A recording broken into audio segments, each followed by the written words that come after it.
In only 2 days, the United States and the world will be under a different mandate.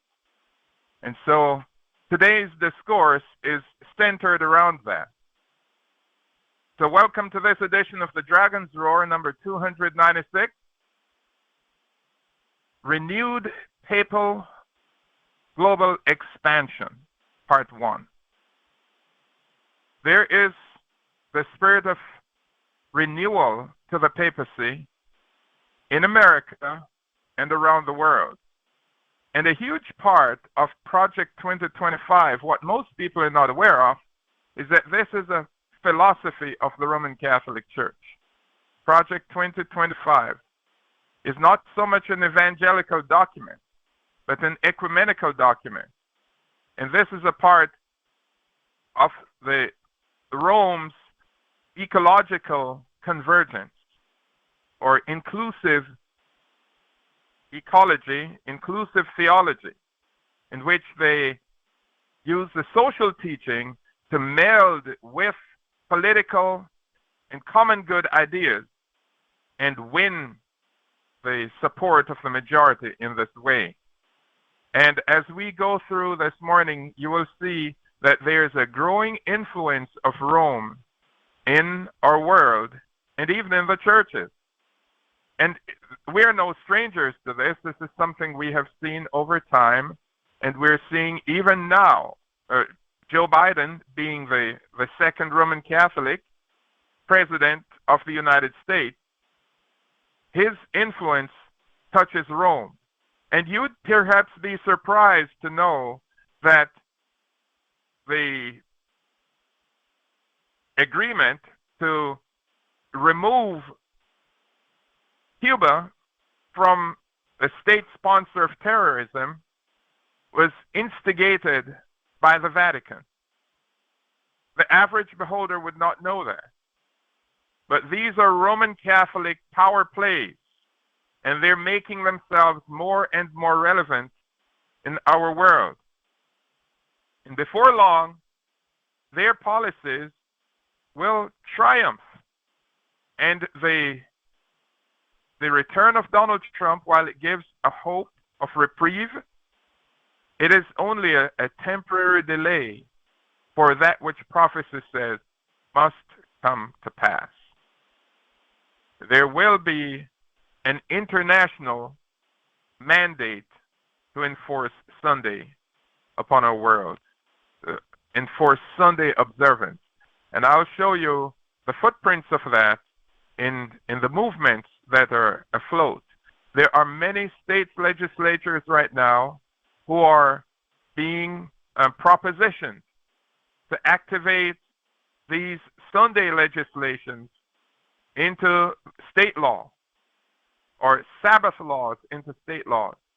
Principally, these legislations are being presented in Republican states. By and large, these are red states, as we'd say.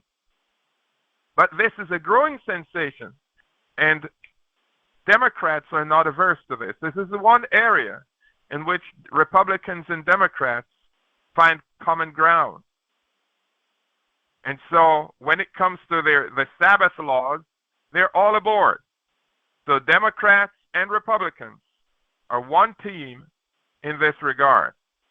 And so let's just take a gander and look into what the Bible says.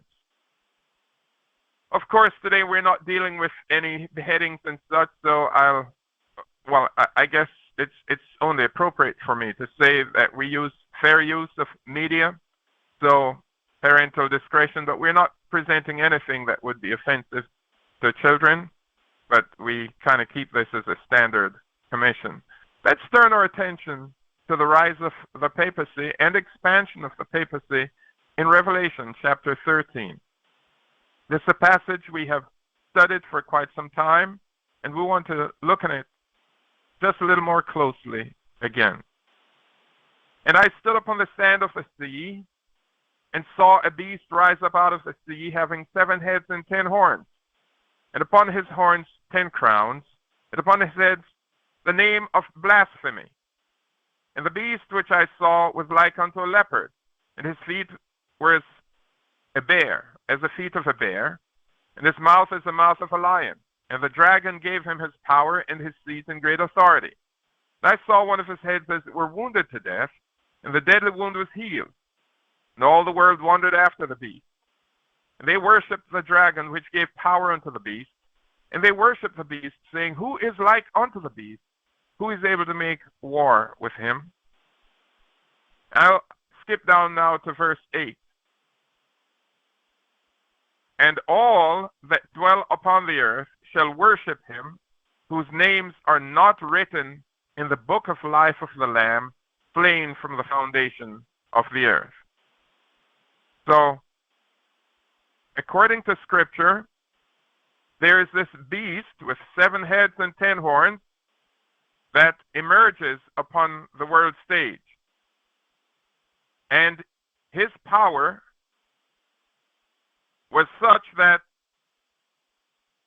it harnessed both church and state. And we know this because there were 7 heads and 10 horns on this beast. In addition to that, the horns were crowned. These are crowned horns.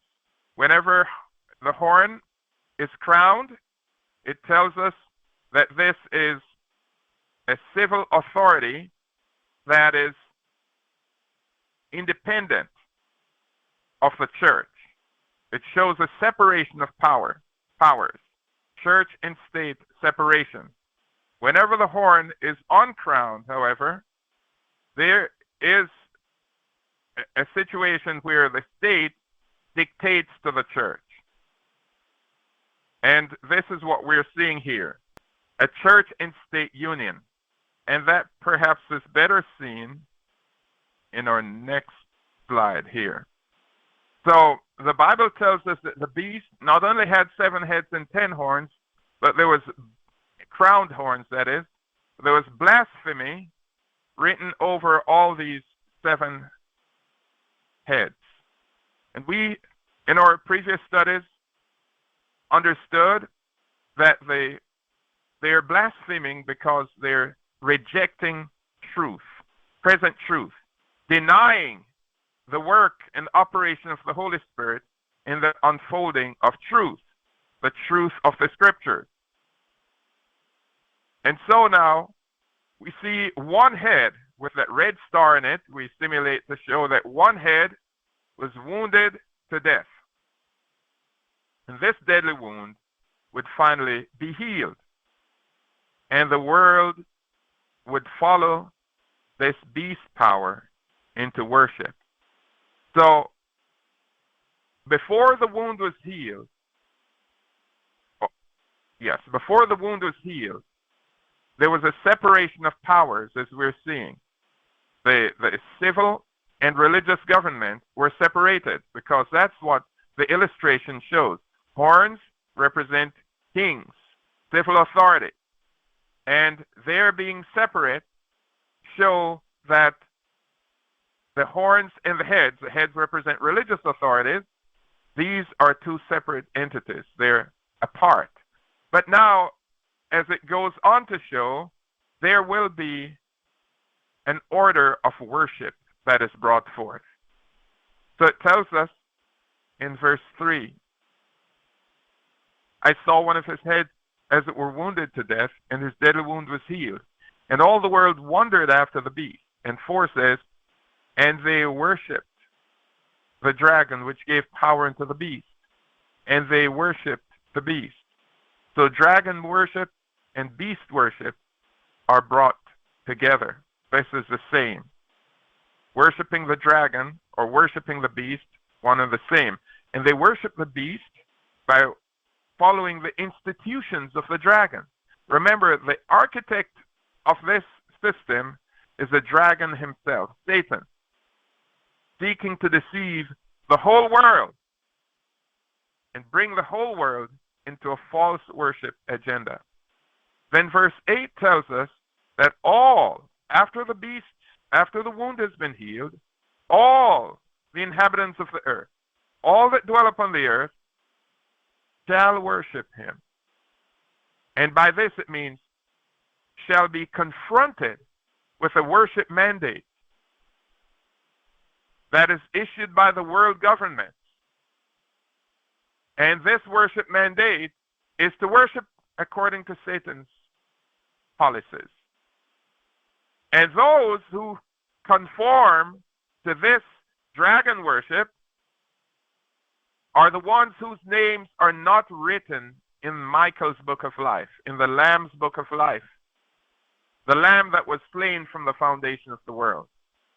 So there's a life and death question that we have to answer to under this resurgence or re-manifestation, re-emergence of the healed portion of the beast.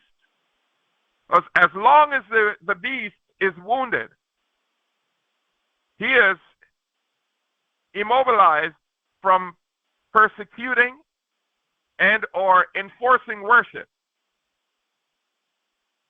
The pivotal decision, though, is the healing of the wound. And that's what verse 3 brings to us. I saw one of his heads as it were wounded to death. It's not all the heads, one head alone. I know it is common to say that the whole beast represents the papacy, but if that's the case, the papacy would still be an effective power, and it wouldn't need just one head to be healed before it can do its exploits. And what this is telling us, and it's important to understand, and those who do not understand this, they have made compromises, serious compromises with the papacy. But this one head that was wounded to death is a papal head.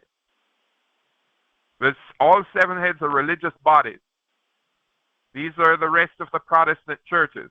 The 7 churches brought out in Revelation chapters 1, 2, and 3. And so this one head that was wounded to death is the church of Ephesus that morphed into the Roman Catholic Church. The robbers of thy people, in Daniel 11 we studied that, they came in by stealth and took over the leadership authority of the early church and masqueraded themselves as the first church. And this is what the prophecy is showing us. One head and one head only was wounded to death, but this deadly wound, this wound was not to remain forever. It would heal over time. The wound was healed. And after the healing of the wound, all the world wandered after the beast. Now we saw all that, in verse 8, all that dwell upon the earth, all the world shall worship. All the world worshiping, all the world wandering after the beast tells us that we're coming to a point of religious decision making. And that decision making is a life and death matter because it affects our status in the book of life. The Lamb slain from the foundation of the world. If we follow this dragon worship, we'll have no part in the kingdom of God. So, if this is such a great threat to salvation, why is the world so sensationalized by Romanism? See, Rome has made the entrance to salvation so easy, the bar so low, that anyone and everyone can be a Roman Catholic. You can be anything and be a Roman Catholic, and most of all, you even get your priest to pardon your sins. And that's very easy. And you can pay for your sins with indulgences, do a few Hail Marys, and you're guaranteed, in their worldview, a place in heaven. But that's not a teaching of Scripture. This is one of the falsehoods of Rome. However, now,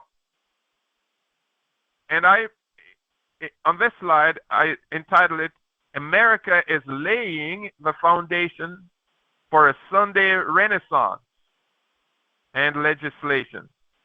A Sunday Renaissance and a Sunday legislation. Here are 6 points I want you to pay attention to. First, there's the woke destruction of normalcy, or there are those who have destroyed normalcy in America and the world. And for a long while, especially over the past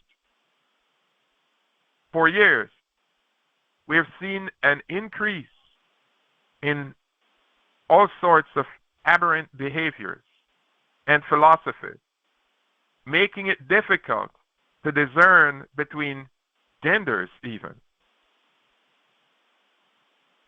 On that point of genders, there's a melding of the genders or the sexes, tearing down of the wall. In the Boy Scouts, for example, to accept girls. Boy Scouts, by definition, is called boy, but they've torn down that wall. Inviting men into women's public restrooms and locker rooms. Inviting men into women's sports and beauty pageantries, etc. Tearing down the wall or frontline combat forces in the military. And so in all of these areas where there was a strong separation of the genders and the sexes, we find that wall being torn down.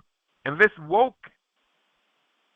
wokeism is being rejected to be replaced by a more traditional form of governance. But it comes with a twist also, because that twist suggests that we want to correct this so it doesn't recur, doesn't reappear. And to correct it, it's more than an executive order, it's a legislation.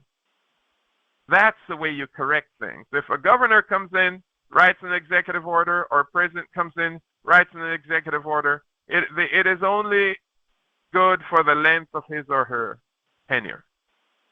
And then it can fall back. You'll notice the FBI's overt persecution of Christians and Roman Catholics in America. And we'll look at something to that effect. And you remember that memo that the FBI sent out. And this creates a sympathy and ignites a Catholic base and serves to fuse evangelicals and Roman Catholics together for the common good. So this is a satanic strategy. He weaponized the government to oppress Roman Catholics. Roman Catholics now appear to be an endangered species that must be protected. And so the Christians, the evangelicals, joined under their wings and said, yes, they stand for principles that we uphold. So we join in common with them. There are active legislations right now to protect Christianity from persecution by enhancing laws that are anti-libertarian and aiming to protect a pro-evangelical, pro-Catholic worldview. This we call apostate Christianity. The Evangelical Catholic Union. That's apostate Christianity, because nothing destroys the wound more easily than the melding or the destruction of the wall that separates Protestants from Rome. In fact, this is the most defining reason that created the wound in the first place. The deadly wound was created by the protest of the Protestant Reformation, augmented, which gave rise, of course, to Berthier's ability to imprison the Pope in 1798. But hundreds of years before 1798, or almost 200 years, yes, well beyond 200 years, hundreds of years, from the 1500s, the 1530s, when Luther went forth and the protest officially got underway, the papacy had been weakened so much that the Pope could no longer control the papal states of Europe. And a king or a general who would normally bend the knee to approach the papal palace walked in upright and arrested the Pope. And that came courtesy of the protest. So, as long as the protest was alive and active, the deadly wound remained. But when protesters give up the protest, then it gave time for the wound to heal. And the wound was inflicted in two ways, both civil and religious. Religious coming first, followed by the civil, and then it has to be healed in both ways as well, both the civil and the religious. And in this case, the first is last and the last first, because the civil wound, which was inflicted in 1798, was the first to be healed. That came in 1929, when under the Lateran Treaty, where Mussolini made an agreement to restore temporal power back to the papacy. And ever since then, the papacy has been seeking to gain international relevance. It worked on the civil front and on the religious front. And after Vatican II, in the 1960s, there was an expansionary effort, a real evangelical movement of Roman Catholicism, known as ecumenism. And this has brought in many sectors of the Christian world to include the Seventh-day Adventists. And I mention this not with glee but with great sorrow, because we as a church do not understand carefully what is the cause of the wound, the deadly wound. So now that the wound is healed, we have actually helped it to heal, because we think that Rome is changing, Rome is converting, not recognizing, either willingly or unwillingly, not recognizing that this is a very deadly combination that prophecy said would occur. So there are active legislations right now that are aiming to protect Christianity and, by extension, Roman Catholicism from persecution. Then we see the rise of the MAGA movement, Make America Great Again, headed by Donald Trump. The MAGA movement has many tentacles or underlings. Donald Trump has one agenda, but there are underlings in this movement that do have another agenda. And we've seen this Project 2025 agenda, for example, which we'll talk about a little bit this morning. We have to recognize that, although we breathe a sigh of relief, that there's danger ahead. So the rise of the MAGA movement is a welcome answer to both religious groups, both the Protestant religious group and the Catholic religious group. And it is largely inspired, not by Protestants, but by Roman Catholic ecumenism. This is what a lot of people are not aware of. It's the integral theology of the Roman Catholic Church. It's called integralism, in which the church and state work together as one, and the state will enforce church laws. From the Supreme Court to the presidency, Congress, and the supporting government beneath, the Roman Catholic Church has been working feverishly to gain control in all these key areas. And while men slept, the enemy sowed tares. This is something we will see, that Protestants in general have been taken off their guards, and the enemy has sown a lot of tares, and it's just about harvest time. Joe Biden is out. Donald Trump is in. What dangers lie ahead? In my notes, I said, while the exit of Joe Biden, with the exit of Joe Biden, America's second openly Catholic president, we may be tempted to breathe a sigh of relief. But while the relief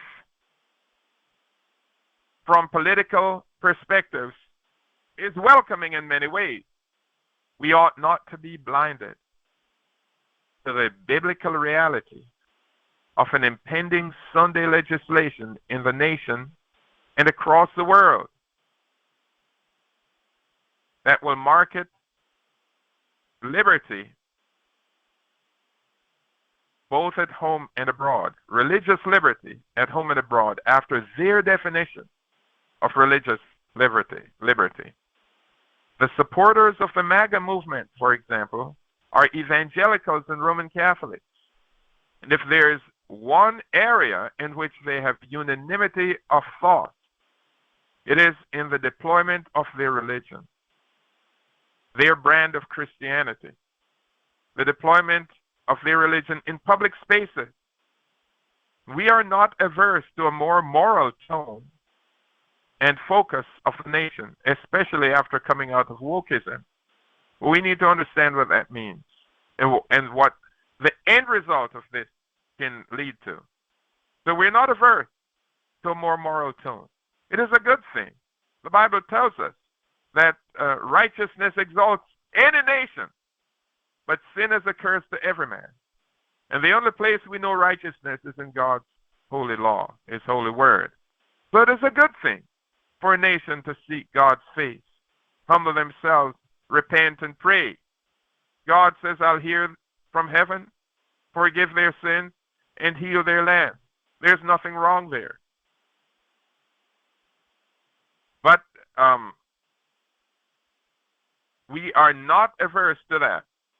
However, there is a hidden dagger in the sleeve. And that's what we want to bring to focus. A hidden dagger in the sleeve. There are good measures and nice proposals, and they will benefit our lives in numerous ways. But there is a dagger in the sleeve.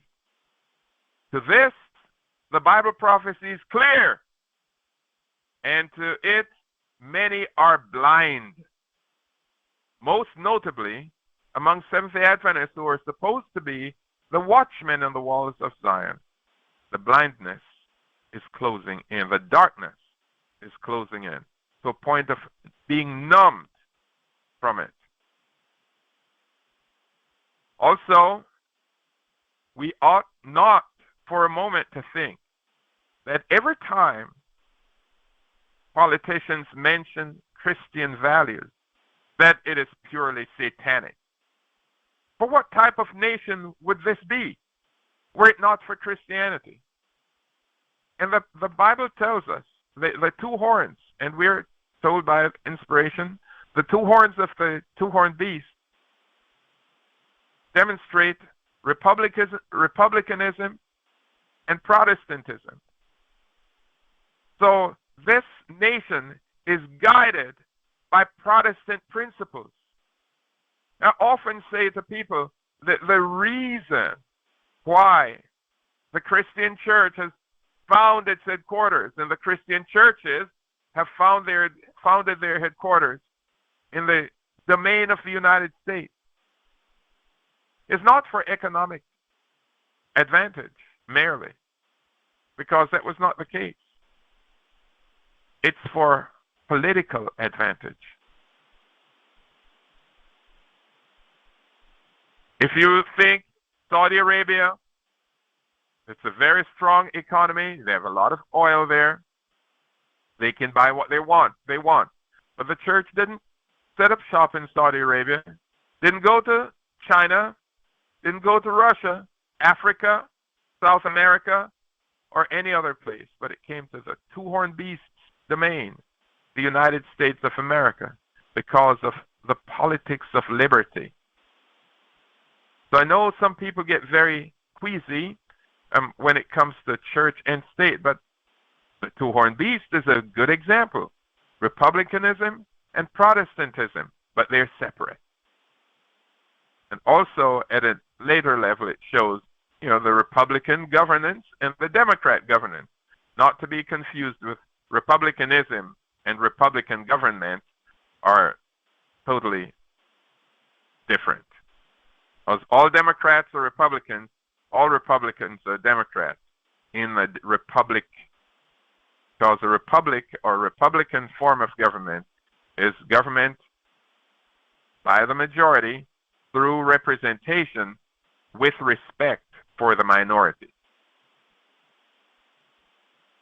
So it continues, there is a fundamental truth that is little understood in the formation of this great nation, which is a separation of powers.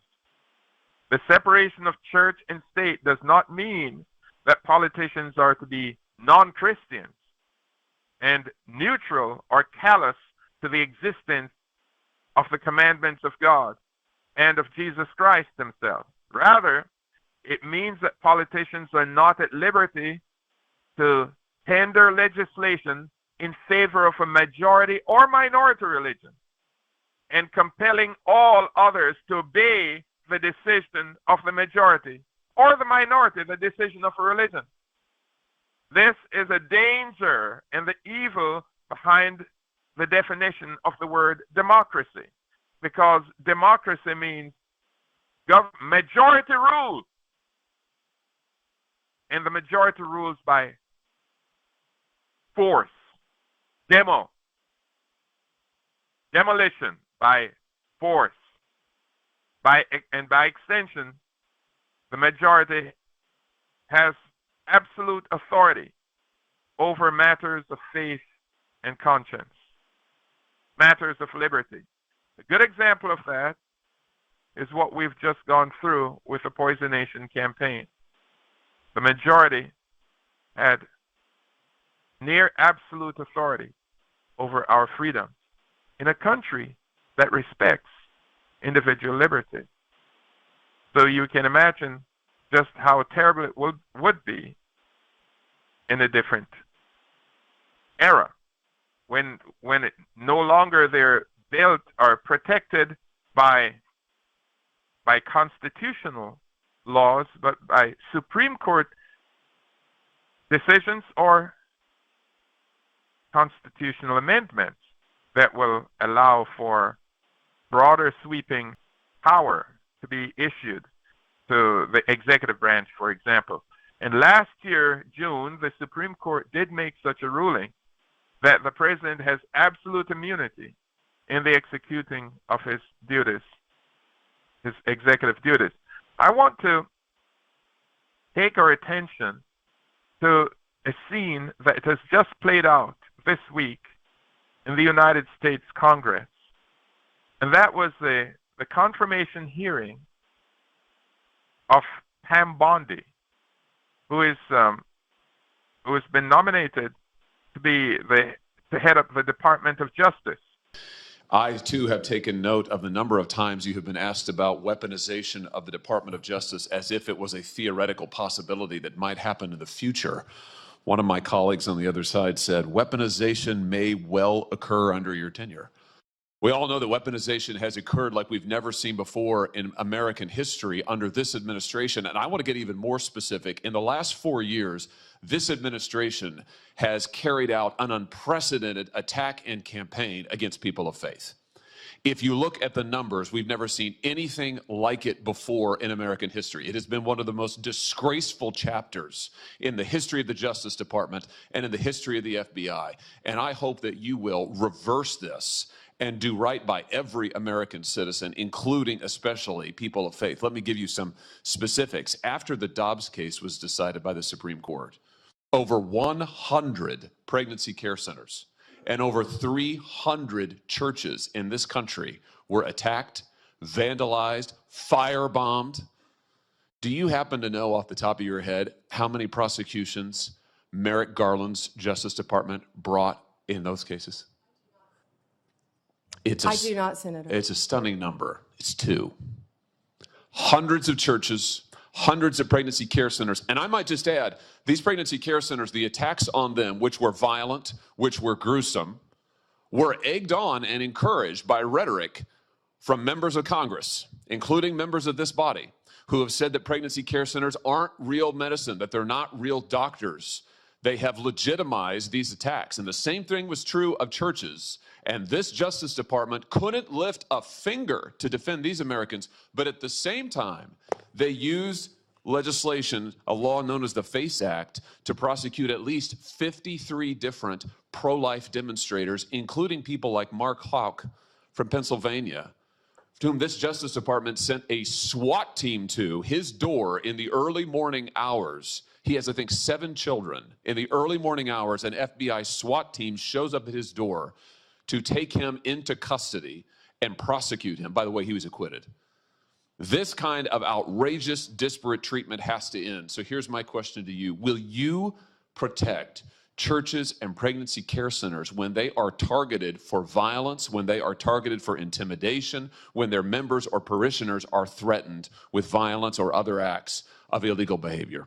Yes, Senator. Will you stop the disparate treatment of Americans on the basis of religious faith? Yes, Senator. Will you stop the deliberate persecution of pro-life Americans for nothing more than their pro-life beliefs? Yes, Senator. Will you ensure that nothing like the Mark Houck case happens again, that Americans do not have SWAT teams arriving on their front doors with armed weapons to terrorize their children and their spouses, only in the end, of course, to have the case lost because there was nothing to it? Will you put an end to that kind of deliberate intimidation of the good American citizens on the basis of their religious beliefs? Yes, Senator. I'm glad to hear you say that because we need it. We need it. Ms. Bondi, we need a new chapter at the Justice Department, and we need it quickly. And I'm glad you're committed to it. Now, I also have heard you've been asked about your comment that you thought that in some cases we need to investigate the investigators, the ones who were bad.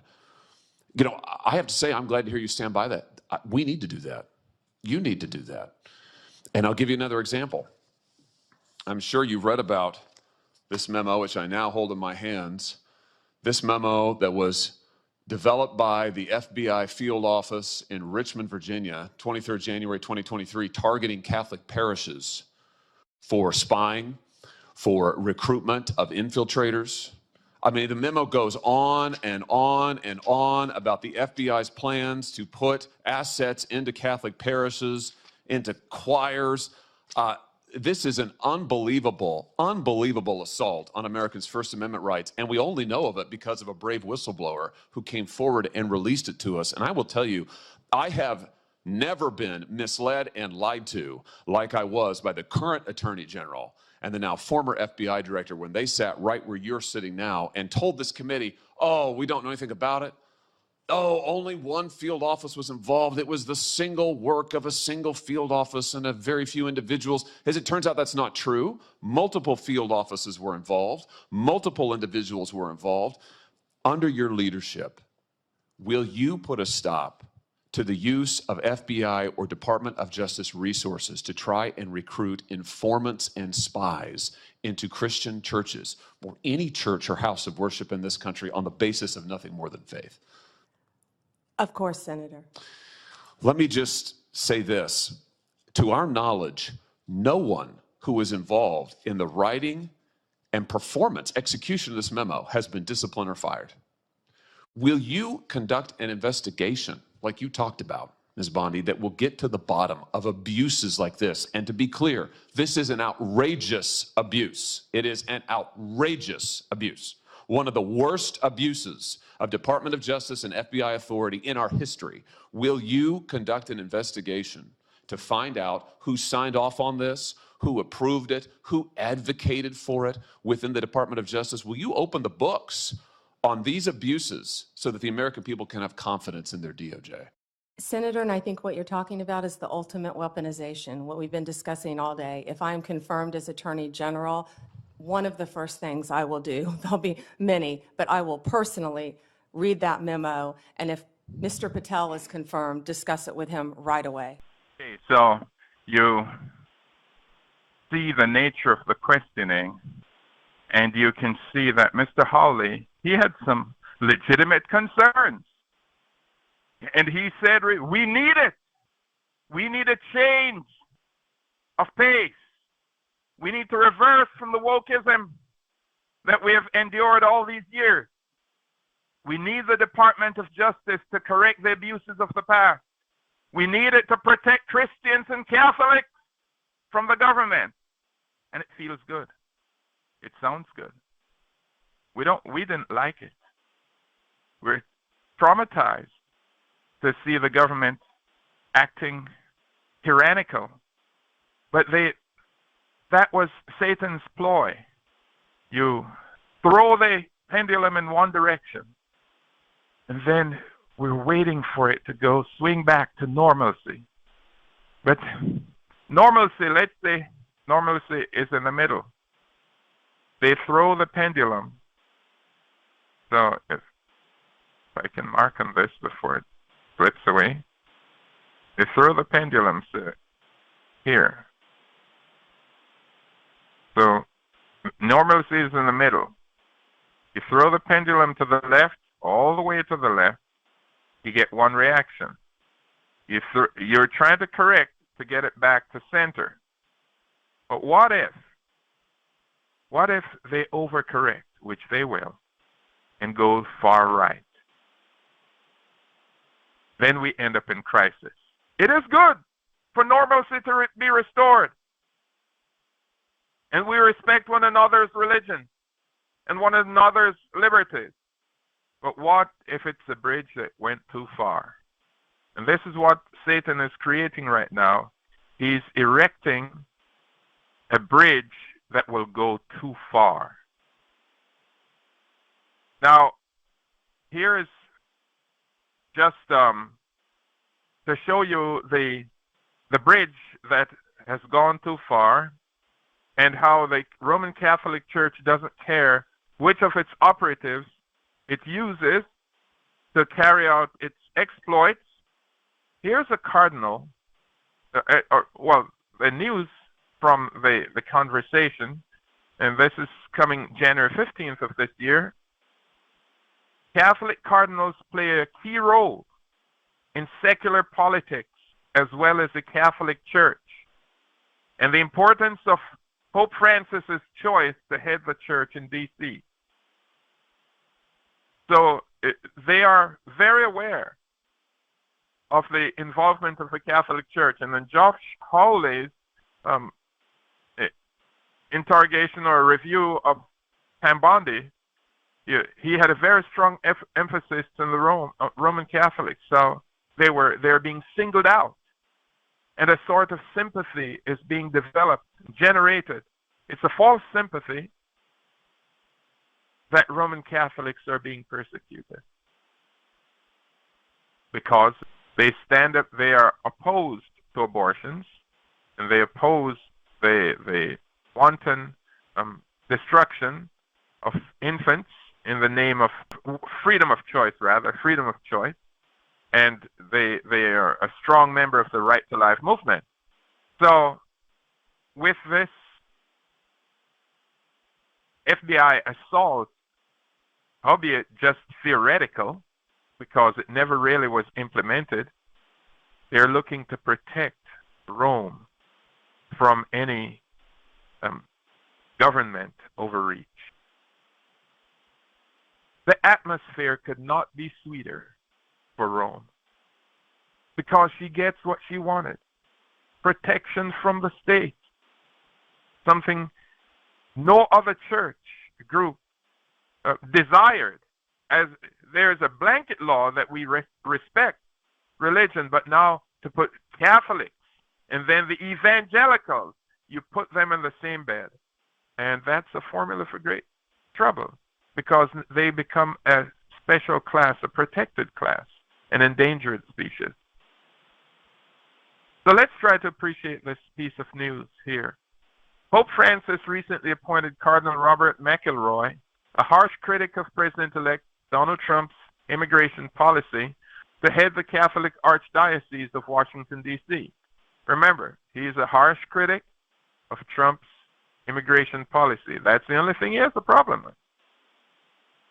The move has led to concerns among some Catholics about how he might interact with the new administration, especially since Trump has announced plans to appoint Brian Birch, the head of a conservative Catholic political group, as ambassador to the Vatican. So here is one Catholic cardinal, and he has Brian Birch, who is the head of a conservative Catholic political group, going as ambassador to the Vatican.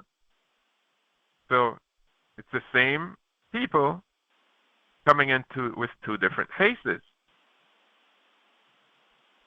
As a specialist on medieval Catholicism, the writer says, I am aware of the important roles that cardinals have played over the centuries in church administration and secular politics. Notice, secular politics. And give some eye-opening things here. In addition to pastoral ministry, cardinals serving as bishops in their own countries can play an important part in shaping public opinion. Shaping public opinion. Others are bishops who have served or still serve as papal ambassadors in various countries around the world. They're highly respected officials by governments. After the legalization of Christianity in the early 4th century, that's after Constantine made an edict to cause the Christian church to be a protected religion, or Christianity to be a protected religion by state law. This is how Rome was able to mastermind and take over Christianity. And they're giving us the background here in the conversation. After the legalization of Christianity in the early 4th century, that's in the 300s, from 316 and beyond, by Emperor Constantine, Christianity spread rapidly in both the western and eastern parts of the Roman Empire. That's Roman Catholicized Christianity. Bishops, who were the heads of the central churches in cities and supported by the emperors, met together in several general ecumenical councils to condemn heresies and assign authority more clearly. So here they started doing house cleaning to change the doctrine of the church in the name of condemning heresies. This is when they were tampering with the doctrines of the church, of pure Christianity. We keep going.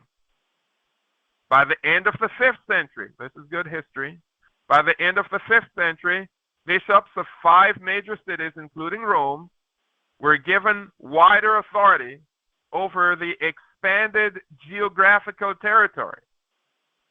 Over an expanded geographical territory. They were called patriarchs, from the Greek and Latin words meaning father.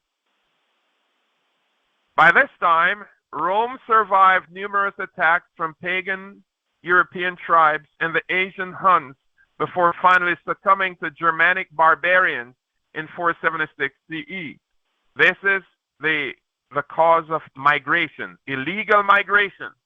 When they speak about here, they survived numerous attacks from pagan European tribes and Asian Huns, where they had migration from the north and from the south coming in and creating havoc inside of Rome,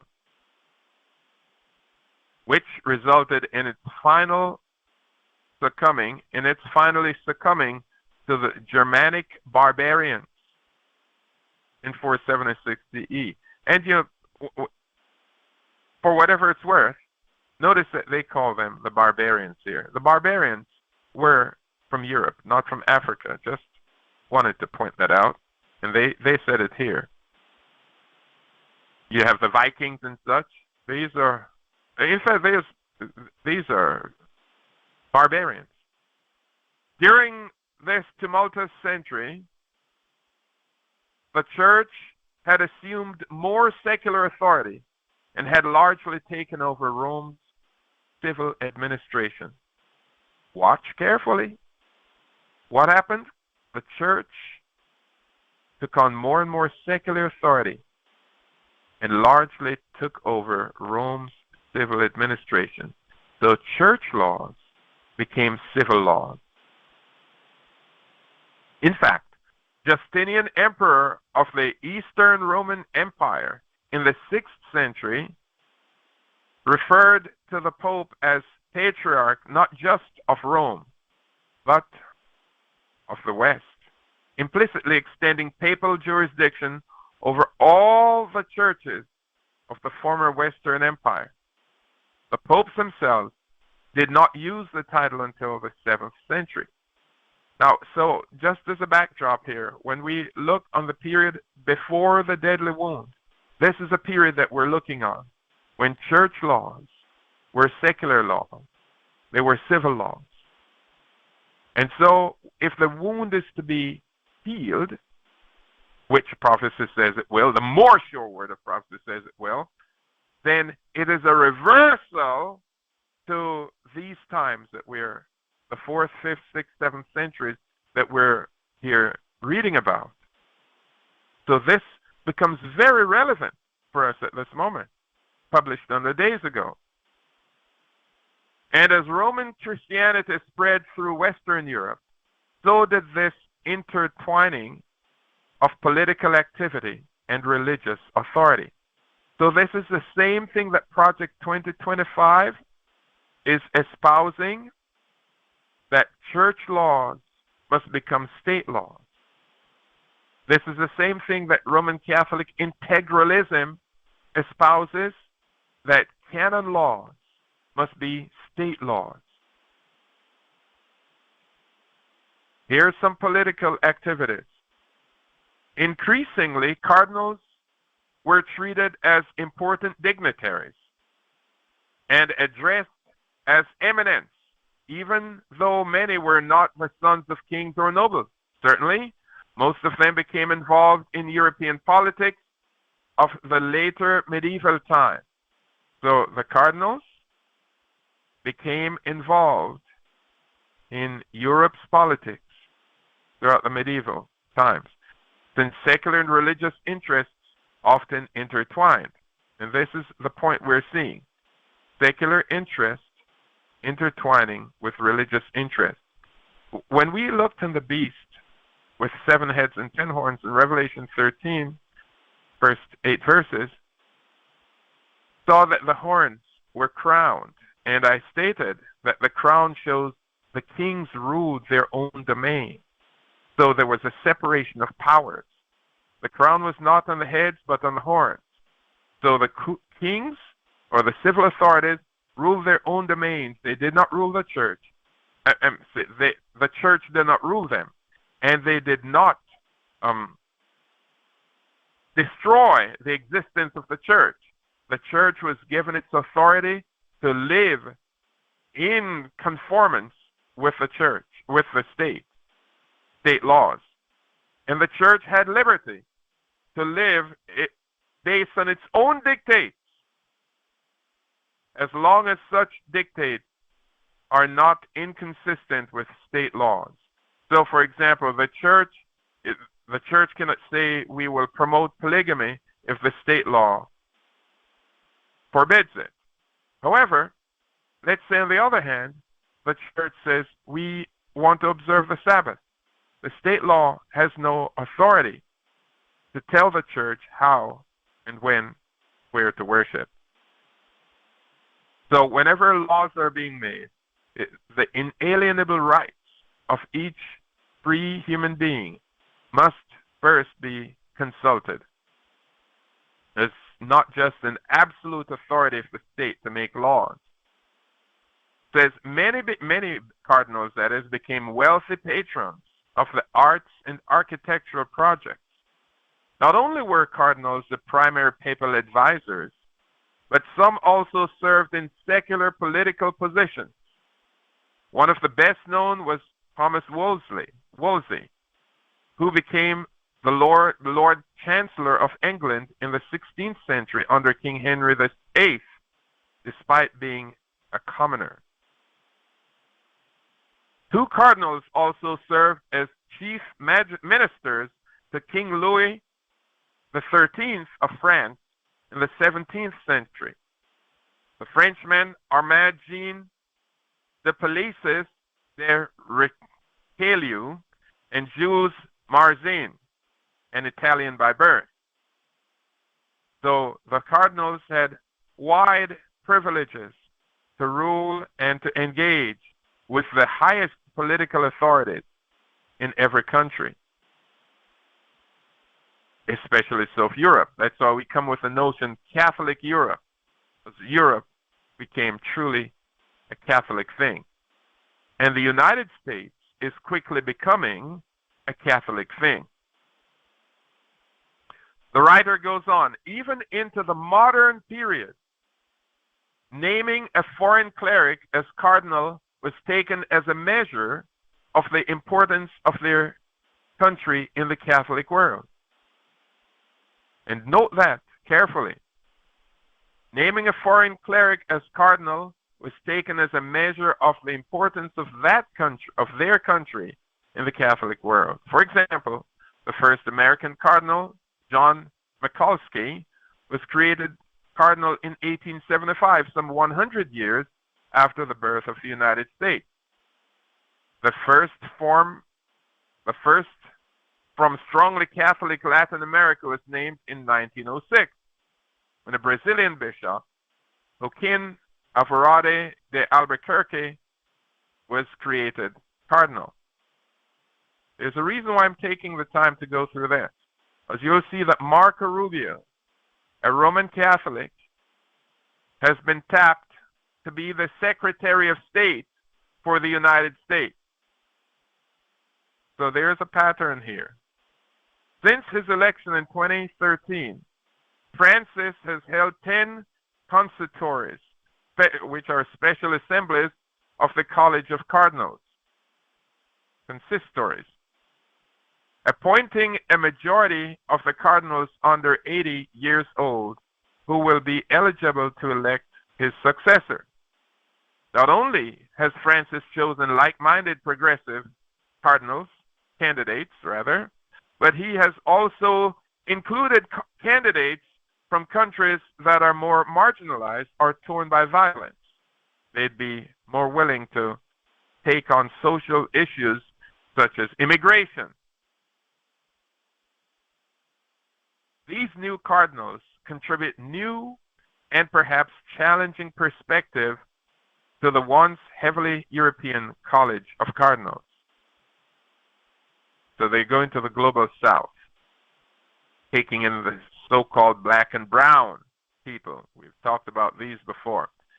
And the writer went on to conclude, I expect that in the future, all these cardinals, including Cardinal McElroy in his key position, will play an important role in supporting or criticizing the politics of both church and state.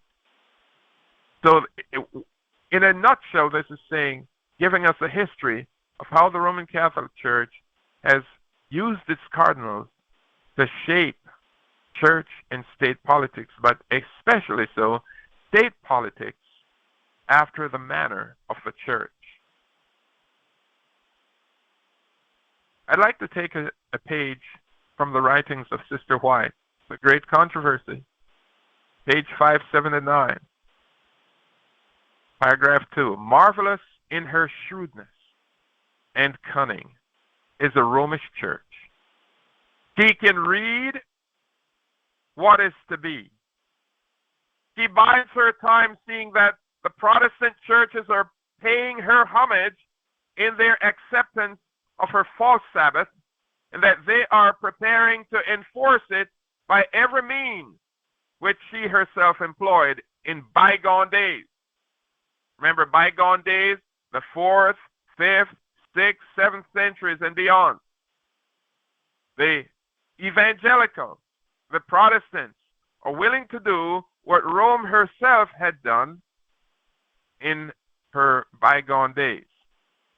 Those who reject the light of truth will yet seek the aid of self-styled infallible power to exalt an institution that originated with her.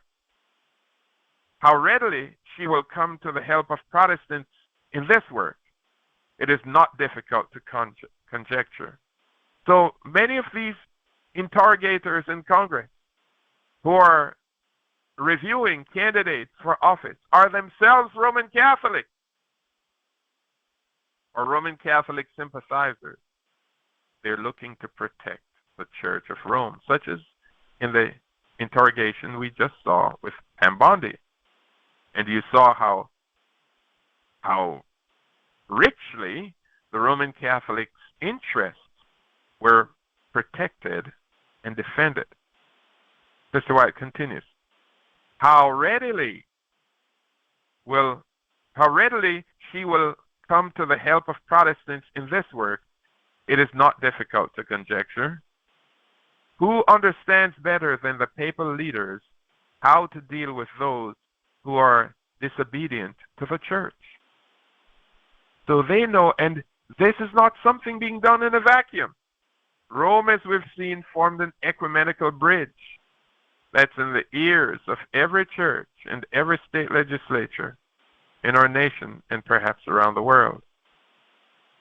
The Roman Church, he continues on page 580, the Roman Church, with all its ramifications throughout the world, forms one vast organization under the control and designed to serve the interests of the Papal See, the so-called Holy See. Its millions of communicants in every country on the globe are instructed to hold themselves as bound in allegiance to the Pope, whatever their nationality or their government. They are to regard the authority of the Church as above all other. Though they may take the oath pledging their loyalty to the state, they may take the oath, a pledge of allegiance, and pledge to defend the Constitution from enemies, domestic and foreign. Though they may take the oath pledging their loyalty to the state, yet back of this lies a vow of obedience to Rome. The foundation of their faith is obedience to Rome, absolving them from every pledge inimical to her interests. Every pledge that seems to be hostile to the interests of Rome, they will go against, they will derail, even if they have to go against state law. And we have seen quite an exhibition of that in recent years, without calling any names or lifting any specific policies. Well, we could mention the student loan forgiveness, for example. The Supreme Court says, no, you may not, but Rome said you may. And so we have a president who has actually bucked against the Supreme Court. Perhaps that's one of the unique firsts in recent times. And it's as though everyone is helpless. Protestants little know what they are doing when they propose to accept the aid of Rome. See the Supreme Court packed out with Rome? Protestants little know what they are doing when they propose to accept the aid of Rome in the work of Sunday exaltation. While they are bent upon the accomplishment of their purpose, Rome is aiming to re-establish her power, to recover her lost supremacy. Let history testify of her artful and persistent efforts to insinuate herself into the affairs of nations, and having gained a foothold, to further her own aims, even at the ruin of princes and people. Rome's policies will go forth unchallenged at the end of the day. Romanism openly puts forth the claim that the Pope can pronounce sentences and judgments in contradiction to the right of nation, to the law of God and man. So that church wields a higher authority than God himself. And so that church they can do any amount of transgression in the name of the church because they can, by that church, be forgiven. They can be forgiven of acts that God himself has denounced in his word. That's what this last sentence is saying. Romanism openly puts forth a claim that the Pope can pronounce sentence and judgments in contradiction to the right of nation and to the law of God and man.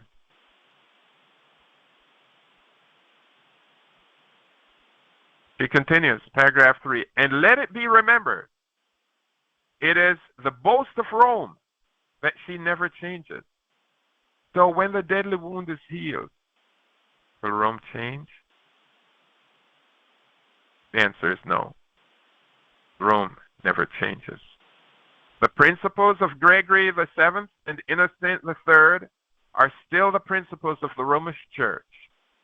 And had she but the power, she would put them in practice with as much vigor now as in past centuries. Let the principle once be established in the United States that the church may employ or control the power of the state, that religious observances may be enforced by secular laws, in short, that the authority of the church and state is to dominate the conscience, and the triumph of Rome in this country is assured. And we're walking very close to that line. He concludes on page 81, 581. God's word has given warning of the impending danger. Let this be unheeded, and the Protestant world will learn what the purposes of Rome really are, only when it is too late to escape the snare. And you know, that's why I say to people, the Protestants, the evangelicals, they are blind. They're blind to these things, to the end result. And they're willing to make deep concessions and compromises because they do not see the end result as we do. Why? Because they all support the papal doctrine of Sunday. And this is a blinding doctrine because it comes not just in the first day of the week, but it comes up in Valentine's Day, all these saints' days, Mother's Day, Parents' Day, Father's Day. These are days, Christmas Day and Easter Day and such. These are days and events that are used to prop up Rome's theology.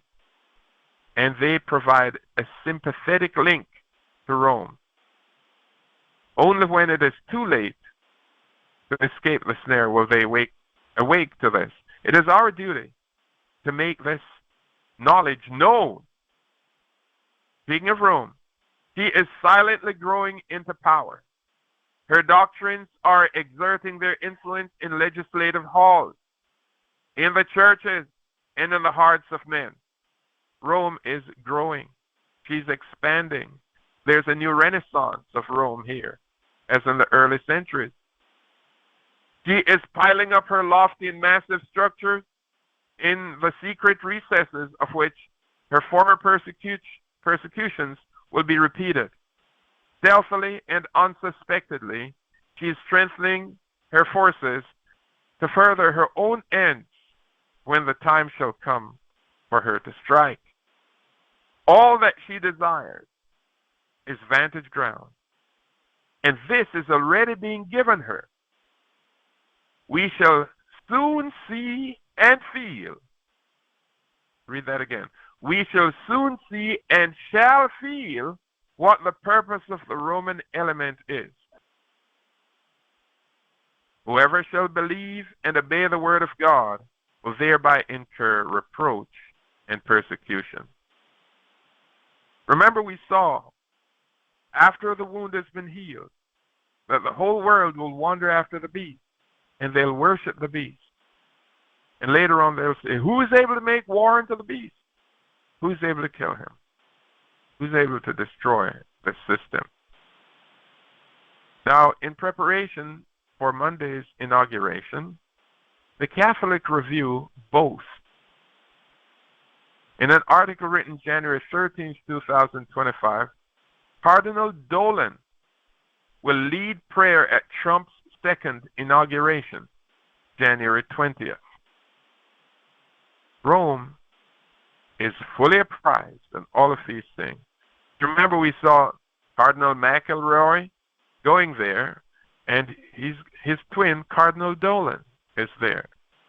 These two appear that they're working in two different teams. They're working for the same Grand Master. It is clear. They're the same church.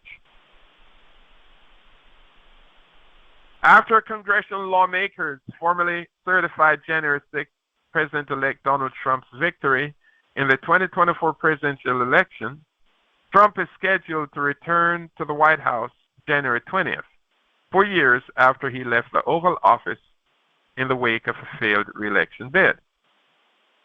The upcoming ceremony, which is also expected to include an opening prayer from Cardinal Timothy M. Dolan of New York, will make Trump just the second president to serve non-consecutive terms in the White House, after only President Grover Cleveland. And we close here. The U.S. Constitution states, and this is important for you to understand, the U.S. Constitution states the terms of the president and the vice president shall end at noon on the 20th day of January. But there's more. With their successors to follow at that time. Here's the key. If that date, January 20th, falls on a Sunday, the ceremony is delayed to the following day, as in the case of then President Barack Obama's second inauguration, 2013. But in 2025, the date is a Monday, meaning the ceremony can take place as normal. It will also coincide with another federal holiday, Martin Luther King Jr. Day. So this is good information because the Constitution does respect Sunday. This is what the subliminal message is. If January 20th falls on a Sunday, the ceremony is delayed to the following workday, the following day, to the Monday. If it falls on Saturday, the Sabbath, it goes on. Cannot fall Sunday. So you could see there's provision already. Historic and traditional customs. So when John Roberts and others say that this is a tradition that is deeply held, from a constitutional perspective, you can see why, from either party, a Sunday legislation is not a far-fetched, far-flung idea, because even the inauguration of the president cannot be done on that day. Why? Because that is the Sabbath. Here's NPR News. Marco Rubio on a smooth path to confirmation as next Secretary of State. But who is Marco Rubio? This is NPR of January 15th, 2025. More about Rubio. He would be the first Latino in the post. He's known for hawkish stances on China, Iran, Cuba, and Venezuela. What does his role do? What does this role do? The Secretary of State is fourth in line of succession to the President in the top cabinet position. The Secretary oversees U.S. foreign policy. So this is the expansion of Rome, because Marco Rubio is a staunch Roman Catholic. And so now he sets the tone for U.S. foreign policy, or Rome's foreign policy. See how that works? This is where these two intersect. So there's that thin line. And if Trump will be leaned in one direction or another, it influences how. Now, certainly the Secretary of State helps to define foreign policy, but the president is a chief executive, and so he's a chief diplomat for the United States, and he can overrule even the policy decisions of an ambassador or Secretary of State, for that matter. But they collaborate in close formation. This is important because we're seeing layering and layering and layering of Roman Catholics in the upcoming administration. That's been true too. I mean, let's not overlook the fact that Biden himself is the favorite son of Rome. But even the vice president-elect is also son of Rome. J.D. Vance. So there are layers and layers and layers of Rome, Rome's influence and Rome's influencers that are taking key positions. Donald Trump, while I personally do not believe that he will do this under his administration, he's actually laying the foundation for what will come after, perhaps oblivious to what is. And this is why it's so important that someone like someone who has read The Great Controversy to have the ears of President Trump, such as our own Ben Carson, if others are too timid to mention it. But this is the fragile balance in which we stand. I want to take our attention now to Revelation 13 and verses 11 and 12 as we drill deeper into this scenario. And I beheld another beast coming up out of the earth, and he had two horns like a lamb, and he spake as a dragon. And he exerciseth all the power of the first beast before him, and causeth the earth and them which dwell therein to worship the first beast whose deadly wound was healed. So here we see that this two-horned beast comes up, and he speaks as a dragon, and enforces the policies of the beast after the wound has been healed. So these are papal decisions that are being enforced. If it were before the wound was healed, then it would not be papal decisions.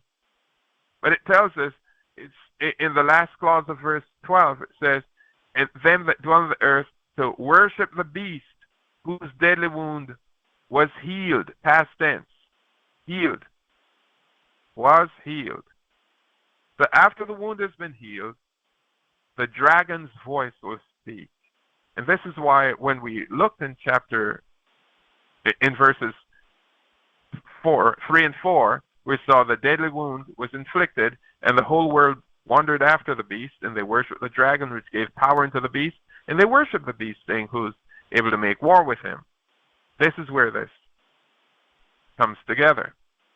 And those who refuse to worship in conformance with this dragon's decree, verse 15 has a word for them. Here it comes. And he had power to give life unto the image of the beast, that the image of the beast should both speak and cause that as many as would not worship the image of the beast should be killed.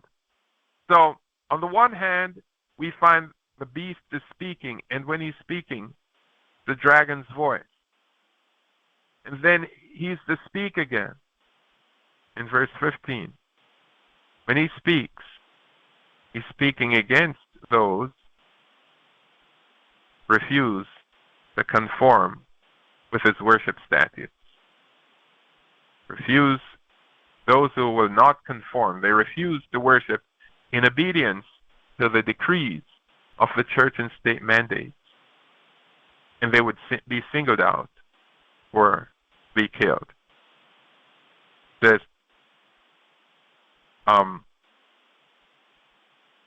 the image of the beast should both speak and cause that as many as would not worship, as many as refuse, as many as disobey to worship the image of the beast should be killed. And of course, we see verse 16 and 17 shows economic embargo that would be placed upon them, economic restrictions. They cannot buy or sell except they conform. This is why God has to provide a place of defense and protection for his church against this wholesale onslaught of wickedness upon her. This is where the pre-Advent kingdom comes in. Now, Newsweek magazine of December 13th, 2024, it says, Donald Trump changes tune on Project 2025. Very conservative and very good.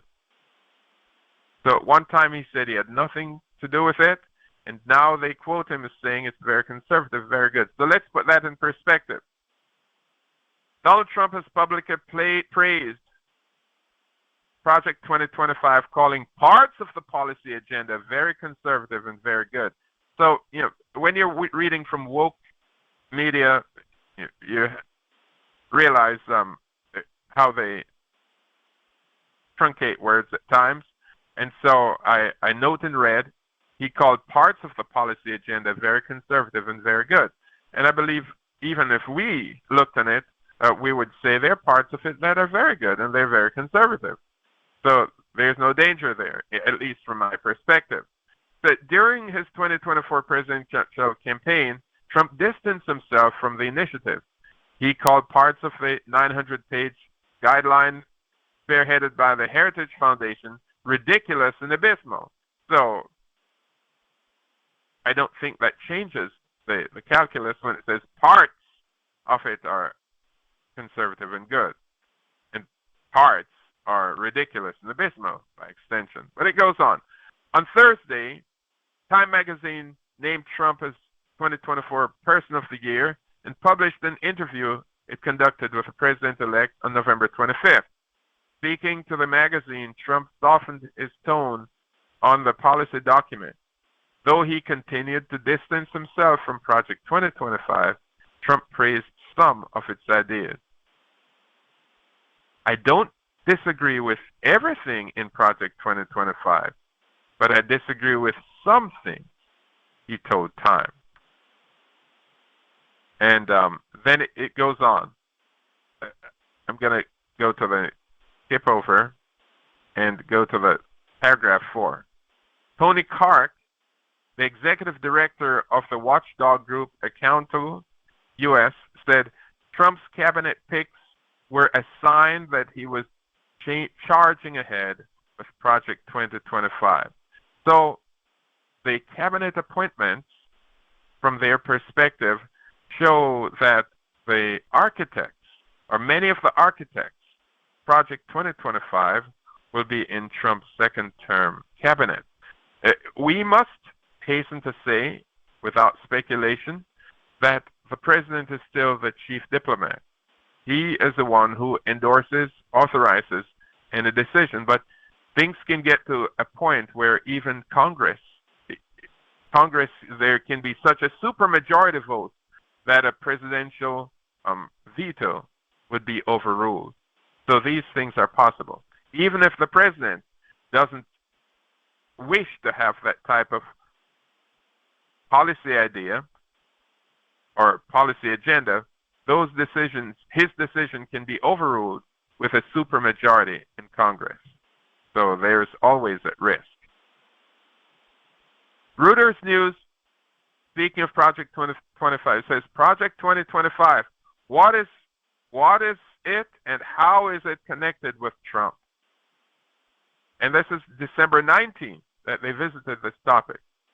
President-elect Donald Trump has named several high-profile conservatives associated with Project 2025 to his administration despite repeatedly distancing himself from the hard right initiatives on the campaign trail.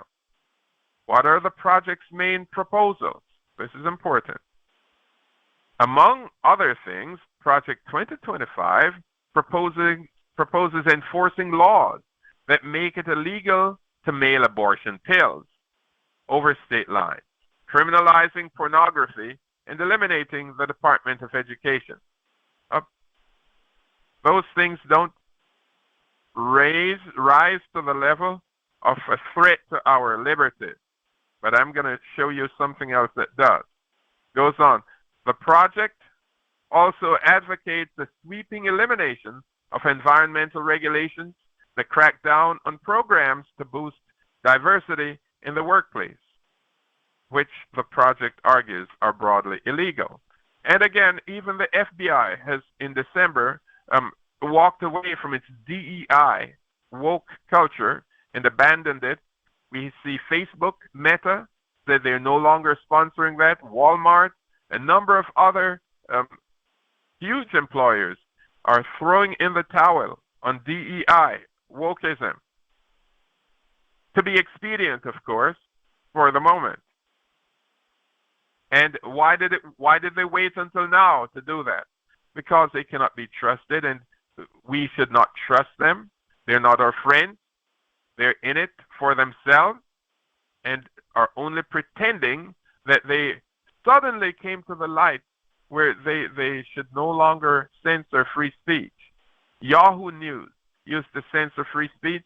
You couldn't write a comment on the news. Now they've removed those restrictions, and we have seen this playbook before. Yahoo News on November 7th, immediately after the election, had this report, and this is interesting. After Trump's re-election, conservatives promote Project 2025. So there's that underlying, that underbelly, that there is a strong base that is driving this Project 2025 agenda. And we want to see what that is more deeply. And I spent a little while on this one here. Can we admit, here it says, the subheading says, can we admit now that we're going to implement Project 2025? Right-wing YouTuber Benny Johnson said. Now remember, all of these individuals, they're just individuals, even if they have large followings. It takes a president's decision to agree or disagree. With Donald Trump's re-election as president, the policy agenda that was written up by a conservative think tank is back at the forefront of conservative conversations over what a second Trump term could look like. Known as Project 2025, the 922-page document was crafted by the Heritage Foundation as a blueprint for the next Republican administration that would radically reshape how the American government works. Since Wednesday morning, multiple Trump supporters have come out to throw their support behind Project 2025. Conservative activist Matt Walsh posted on X, now that the election is over, I think we can finally say that, yeah, actually, Project 2025 is the agenda. Lol. Project 2025 is the agenda. So again, there is a strong base that sees that Project 2025 is that agenda. Goes on. Reacting to Walsh's post, Steve Bannon, Trump's former White House chief strategist, said on his podcast War Room Wednesday that Project 2025 is the agenda. Again, Steve Bannon is not in Trump's cabinet, and he has an opinion to himself with a large audience that listens. And so whether or not that will change the needle, we cannot say. But there is that that undercurrent of idea that Project 2025 is a way to get away from woke, to extricate ourselves from the woke culture that we have been simmered into. Project 2025 is the game plan. That really is a strategy. Texas's Tarrant County GOP chair, Beau French, also posted an X writing, "So, can we admit now that we're going to implement Project 2025? Conservative YouTuber, yeah, so we saw Bennett Johnson, says, "It is my honor to inform you all that Project 2025 was real the whole time."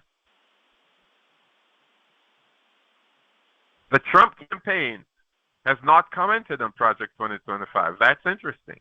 Trump himself hasn't, but there are activists out there who have, and they're making waves. What is Project 2025? This is the part that they're going to highlight something for us that takes our interest. What is Project 2025? It's a playbook that allows for the first 180 days from day one to define the president's direction and mandate. Some of its specific directives include an overhaul of the Department of Justice and FBI, former of which it labels a bloated bureaucracy. Because the employees who are infatuated with the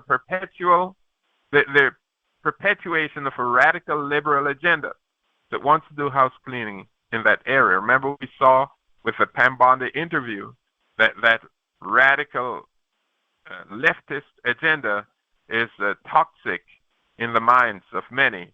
They want to get rid of it. And to the extent that they want to get rid of it, we've seen now that even on their own, the FBI has decided to get rid of DEI.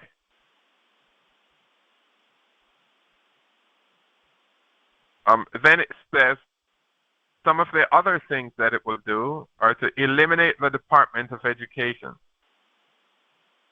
shut down the EPA's Office of Environmental Justice and External Civil Rights. So I was wondering why they blended these two, but I figured out why. But the environmental, the EPA, you're dealing with greenhouse gases and Sunday law. When you're dealing with environmental laws, you're dealing with Sunday law. Impose wide restrictions on abortion access. So this is a politically troubling topic, that the abortion should either be outlawed 100%, although Trump says he would not do so because there are 3 exceptions that he wanted to make sure that are there. Ban pornography. But the one that really rings home for us is Seventh-day Adventists. And there are a few others, but this really rings out in a powerful way. Promote Sabbath rest. We've covered this numerous times on page 589, and they are correct. Promote Sabbath rest by encouraging Congress to amend the Fair Labor Standards Act to require people who work these days to be paid time and a half. Now, they read it and they immediately saw that this is actually a promotion of Sabbath rest. And this is one thing in which I overwhelmingly agree with them, because it has not, in all my readings, it has not been flagged as an area of concern. But here it shows that Project 2025 promotes Sabbath rest. And as we have said in the previous slide, that if January 20th fell on the Sunday, which is their Sabbath, then even the presidential inauguration could not be done on that day. That is a loud statement, a very loud one. And it goes on, this other one, number 6, have the federal government promote biblically based social science reinforced heterosexual marriages. So it says promote, and that's okay if the government promotes, not mandates. But when you see promotes, it's for government to get things done, it has to be a legislation. So these things are staying on the edges of liberty, because you're promoting biblically based social science reinforced marriages. And that can be complex. But the most complex part for us as Sabbatarians is the promotion of Sabbath rest. And we have looked on this and seen that that day defaults to Sunday. Just as we've also seen that the presidential inauguration cannot be done on a Sunday. By constitutional authority, it cannot be done on a Sunday.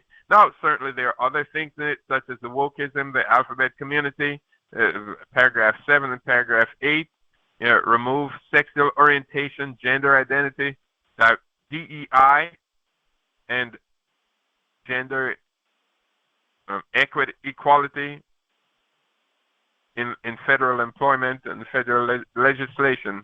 Those things we would not find concerning. But what we do find concerning is something like this that comes out of the Salt Lake Tribune. Latter-day Saints House Republican proposes bill to keep franchise locations from having to open Sundays. This is an interesting one because this is Utah. These are the Church of Jesus Christ of Latter-day Saints. And they are promoting the Sabbath. You'll see North Dakota. We've seen in Louisiana and other southern states. There are about 30 states around the United States that are proposing policies to protect Sunday from desecration. So when you have a policy or a mandate to say, make America pray again, make America, just go to church again, then these can be overzealously implemented.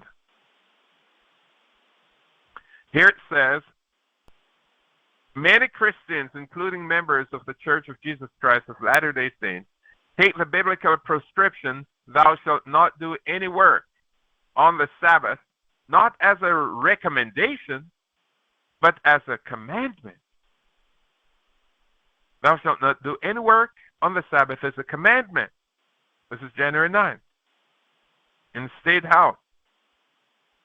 Now, a Utah legislature wants to make that edict a tad easier to heed by adding his own thou shalt not into state law forbidding corporations, from Burger King to Jiffy Lube to Pizza Hut, from requiring that franchise owners open on a Sunday. So we had one issue in New York and other western states, maybe New Jersey, where they were discouraging the use of these rest areas on the interstate, or not discouraging, but forcing Chick-fil-A to open on their Sabbath, on Sunday. And that was, so you have these two issues that you're dealing with. One says you cannot compel people to work on their Sabbath. So it says, and that's why it gives franchises, or forbidding franchises from requiring that franchise owners open on a Sunday. So if they had, like a Burger King or McDonald's, that these institutions open on Sunday, they want to put it in state law that Sunday must be protected. And it seems nice to say that these requirements are draconian, but we know that it's more to it. And just look at it in the headline. Bill to keep franchise locations from having to open on Sundays could be written differently. Bill to keep franchise locations closed on the Sabbath. This is what this bill is about. This bill is about respecting the religious beliefs and practices of those who choose to own and operate a franchise so they can choose to preserve a day of rest or worship, Rep. Ken Ivory said in a news release. So this is a choice, but he wants that choice to be a state law where it's now a mandate. So he's using the right word, they can choose, but now it's not the right application, because now if if if I were of a different disposition and wanted to close my franchise on Saturday, that becomes a problem, because they're going to say you can't have the franchise closed in 2 days. We must have uniformity here. When it becomes a state law, a state mandate, there's no flexibility. There's no workaround. And so they're pushing a Sunday Sabbath law for Utah, North Dakota, South Dakota, in a number of other places throughout the South and throughout the United States. These soft Sunday laws are being activated, and they're also in the bosom of Project 2025. Goes on. The bill provides them with the freedom to observe the same Sundays accepted right and expectations enshrined in the U.S. Constitution. Notice we're seeing Sunday in relationship to rights that are enshrined in the U.S. Constitution. So it is not a hard stretch for a Sunday legislation to make its way through Congress in the fullness of time. Because when you get it at the state level, well, at the community level and the state level, then it's a matter of getting representation in Congress that will advance that. So they're building that foundation right now. They're building out these foundations, and we need to be cognizant of this and watch how these laws are changing. It appears the West Jordan Republican is extrapolating from Section 7 of the U.S. Constitution, which states that any bill not returned by the President within 10 days, Sundays accepted, after it shall have been presented to him, the same shall be a law. This is the only place where the Sunday accepted phrase appears in the nation's founding document. But it doesn't matter if it's only there. The fact is that Sundays are spoken for in the Constitution. It's just one time too many. This is why a Supreme Court can interpret a Sunday legislation as a mandate that is a constitutional right. And when you get an overzealous Roman Catholic set of constitutional jurists, they can rule in favor of their church doctrine.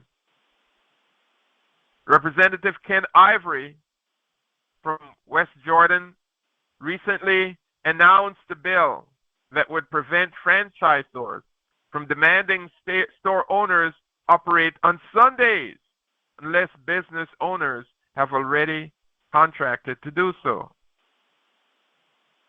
So here you have these ideations are propping up in different sectors of the state and around the nation. The news release only mentions a Sunday exception. It doesn't state whether the proposed measure would offer similar religious freedom protection for Friday, the Sabbath for Muslims, or Saturday, the principal worship day for Seventh-day Adventists and followers of Judaism. The only exception that is granted in the Constitution is Sunday. And that sends a chilling note, because there's an undercurrent that is building out a Sunday law even as we speak, many of whom form the Roman Catholic inspired Project 2025. Here's Sister White on page 592, Great Controversy. The dignitaries of church and state will unite to bribe, persuade, or compel all classes to honor the Sunday. The lack of divine authority will be supplied by oppressive enactments. Political corruption is destroying love of justice and regard for truth. And even in free America, rulers and legislatures, in order to secure public favor, will yield to the popular demand for a law enforcing Sunday observance. But as I said, Sunday is already accepted in the U.S. Constitution. She continues, Last Day Events, page 144. The Protestant churches will unite with the papal power in persecuting the commandment keepers. This union will be cemented by the grand apostate, while he seeks to unite his adherents in a grand unity. He will urge his followers to suppress dissent and enforce Sunday observance. These are clear statements that we have from the founding teachers. Testimonies, volume 6, page 18. Foreign nations. This is why we say that this is a global, an expansionary move. And Marco Rubio is quite a symbol of the Roman Catholic Church, and being Secretary of State, that means he gets to set international policies for the United States. And it is more than just a figurehead. He also is an ambassador for the Church of Rome. That's what we need to appreciate and recognize. Foreign nations will follow the example of the United States. Though she leads out, yet the same crisis will come upon our people in all parts of the world. And when it says leads out, many people they get confused. She leads out in the persecution, just as she did with the poisonation. There were many countries that were doing a soft peddling, the jab or the job. But when the United States came aboard, then the whole world was fully apprised. And we saw the tyrant up in Canada and in other places of the world really showed their full colors. In 7 Bible Commentary, page 976, here's another statement that moderates the one above, page 18 of volume 6. Because here this one says, the decree enforcing the worship of this day, Sunday, is to go forth to all the world. In a limited degree, it has already gone forth. In a limited degree, it has already gone forth. In several places, the civil power is speaking with the voice of a dragon. So, we cannot say that it must happen here in the United States first. But as we saw with the poison, it had already gone forth. But when the United States gave strength to it, then it gave cover for all the others, because we're the protectors of liberty. And what happens when the referee becomes a bully? Who refs the game anymore? Well, before we close, I wanted to bring this other one to your attention. You heard in recent days that Joe Biden has removed or plans to remove Cuba from a state sponsor of terrorism. And as soon as that announcement was made, and it was indeed carried out, then Cuba started releasing prisoners. But what you perhaps did not know is the architect of that decision, the author of that decision. That decision did not come from the White House. It came from Rome. So here Catholic News Agency of January 14th, 2025, their headline says, White House to remove Cuba from terror list amid Vatican's efforts at prisoner release. But the headline doesn't say as much as the content. The Biden administration, in its final days, will remove Cuba from the U.S. State Department's state sponsor of terrorism list. A decision the White House says was facilitated with the help of the Vatican to secure the release of political prisoners there. Now we can read that and say, oh, their role was just to release political prisoners. But I shared with you the role of the Catholic Church throughout the centuries. A senior administration official told media in a call on Tuesday that President Joe Biden would be lifting Cuba from the list. Rome knew that first, and they were perhaps the first to report it. The country has been just one of 4 on the list, the others being North Korea, Syria, and Iran. But why Cuba? You'll understand in a little bit, in 2 paragraphs. The White House has coordinated with the Catholic Church, among others, to improve conditions in Cuba and secure the release of political prisoners, the official said on Tuesday. So there's a coordinated, just as we said, the 2-horned beast is to coordinate with the healed beast in enforcing policies that are sympathetic to the healed beast, global expansionary ambitions. And so the White House is coordinated with the Catholic Church, among others, to carry this off. And then it goes further. In addition to removing Cuba from the terror list, the White House will also issue the country a waiver from Title III of the 1996 Helms-Burton Act, which strengthened embargo provisions against Cuba to relieve the economic burden, to allow them to buy and sell. Is there a trade-off that will be given here? There are trade-offs. But Cuba is a majority Catholic country, they tell us. Cuba is majority Catholic. Church leaders there for years have been involved in negotiations with the communist government regarding human rights and market reforms.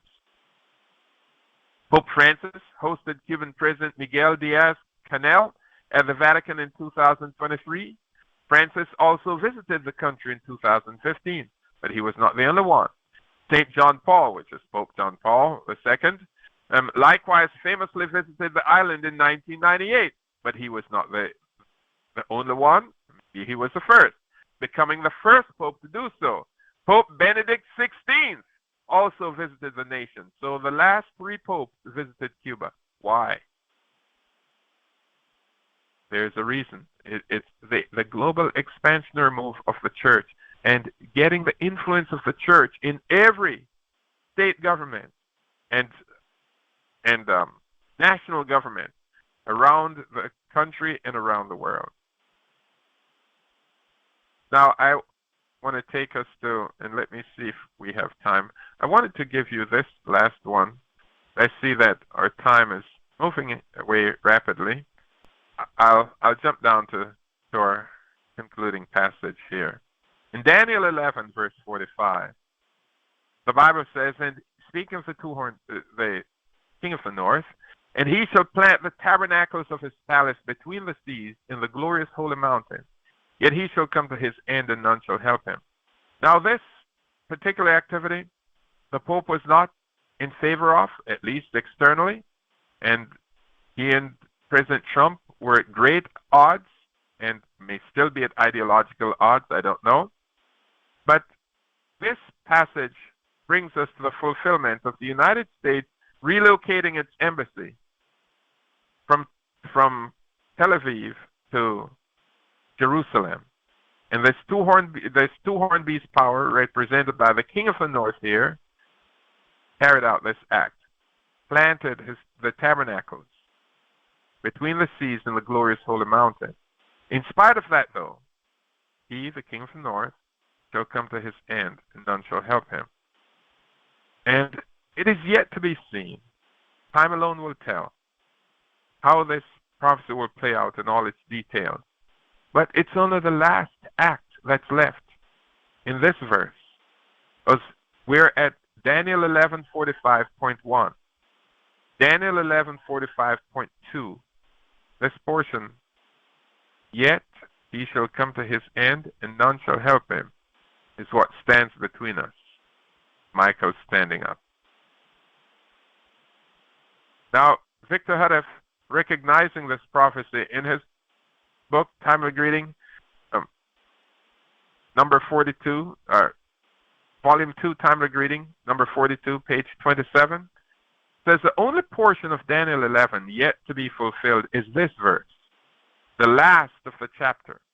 And since these prophecies are made to be understood only when they're being fulfilled or after fulfillment, verse 45 is not as clear as we should like to have it. Consequently, concerning the place of his tabernacle and his end, also as to whether another Christian power shall inherit the title King of the North before verse 45 is fulfilled, only time itself will tell. Only time itself will positively portray the whole truth. And so we're here watching, and as the events unfold, we apprise ourselves on these things to see where they fall. But long ago we've been told, as of 1995, the Jerusalem Embassy Act of Congress, not of a unique president, but of the United States, was enacted. Part 2 of that act said Jerusalem must be recognized as the capital of the state of Israel. Part 3 says the U.S. Embassy in Israel must be established in Jerusalem no later than May 31 of 1999. But of course that date came and went, and 3 presidents came and went, maybe 4. But under Donald John Trump, he said he was not going to kick that can down the road any further, and he enacted the act, which is now law and now history. We can look at it in the rearview mirror that the United States Embassy in Israel is in Jerusalem. This is what the prophecy demands. It is most necessary then for us to realize how close we are to the wrapping up time of this stage of the affairs. This brings us to the time of the judgment for the living in the house of God. Notice now in Daniel 12, as we move toward our closing, at that time shall Michael stand up, when the king from the north comes to his end. That's what brings him to his end. Michael standing up is a crushing blow to the king of the north. At that time shall Michael stand up, the great prince which standeth for the children of thy people. And there shall be a time of trouble such as never was since there was a nation, even to that same time. And at that time thy people shall be delivered, every one that shall be found written in the book. And many of them that sleep in the dust of the earth shall awake, some to everlasting life, and some to shame and everlasting contempt. And they that be wise shall shine as the brightness of the firmament. They that turn many to righteousness as the stars forever and ever. So here when Michael stands up, only those whose names are found in his book will be delivered. That means it's a judgment upon the living. And if there's a time of trouble, the time of trouble is upon the living, not upon the dead.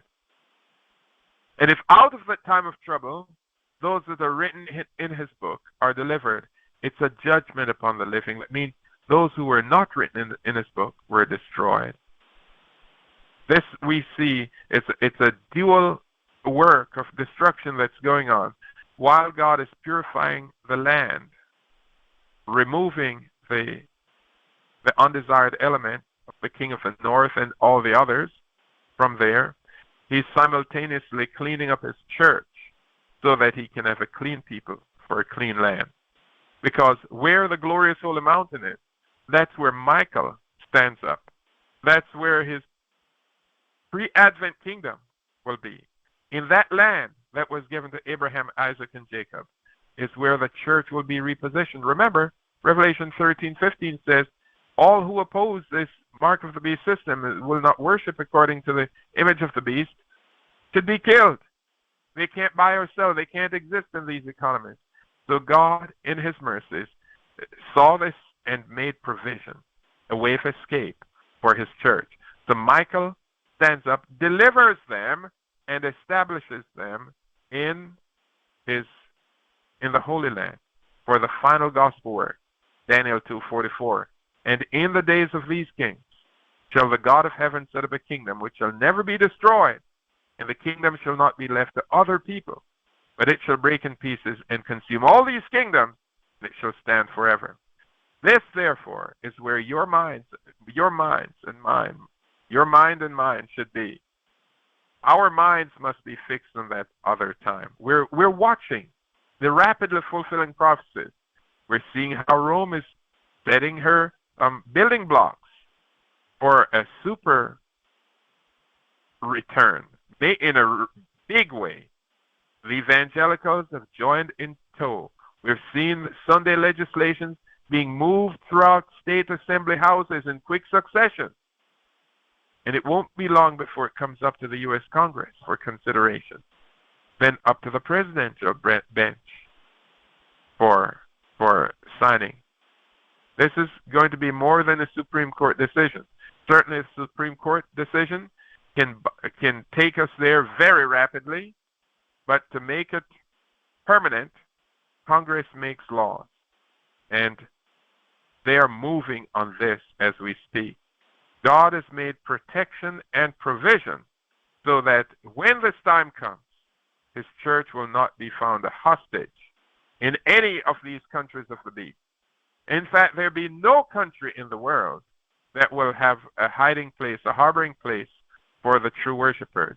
They will be hunted down as evil men and evil women, as evil people, and a death penalty will be exacted against them. Just think of these climate change laws that are out there, even if they're tempered under Trump's threat to remove the United States from Paris Climate Agreement. It will only take another president to restore that. Or if the climate accords people decide that after the first entrant this law is binding, they will meet perhaps and say, our laws are binding, and you can't just jump in and jump out, play hopscotch as you please. You're in for good. Once in, it's intractable. And all of these things are in limbo. We're standing between these realities. But most importantly, though, is the fact that God has promised to set up a kingdom. It will not be left to other people. Watch carefully. The other people are the unrighteous, not be left to other people, but only those who diligently do justly, love mercy, and walk humbly with their God. And we're told in Daniel 12 that out of this standing up of Michael, a group of righteous saints will be righteous people, saints, the wise, they will be resurrected, and God will use them as ambassadors of peace. They will proclaim the everlasting gospel to a lost and dying world. That's the last gospel message, which will either save or condemn men. And Sister White saw it clearly. In 1899, Signs of the Times, December 27th, she said, your work, my work, will not cease with this life. For a little while we may rest in the grave, but when the call comes, we shall take up our work in the kingdom of God to advance the glory of Christ. And by the way, this holy work must be begun upon earth. This is why God is inviting us. Fix our minds upon that other time. Some of us may go through the portals of the tomb. Others may be translated without tasting death. But whether by the tomb or by translation, we must all be sealed and be separated, having our names permanently engraved, Michael's Book of Life. And it is my prayer that as a people, we strive with all the power God has given us to be numbered among the saved of this generation, to be found in Michael's Book of Life. May we keep our minds, my brethren, my friends, that other time is my prayer.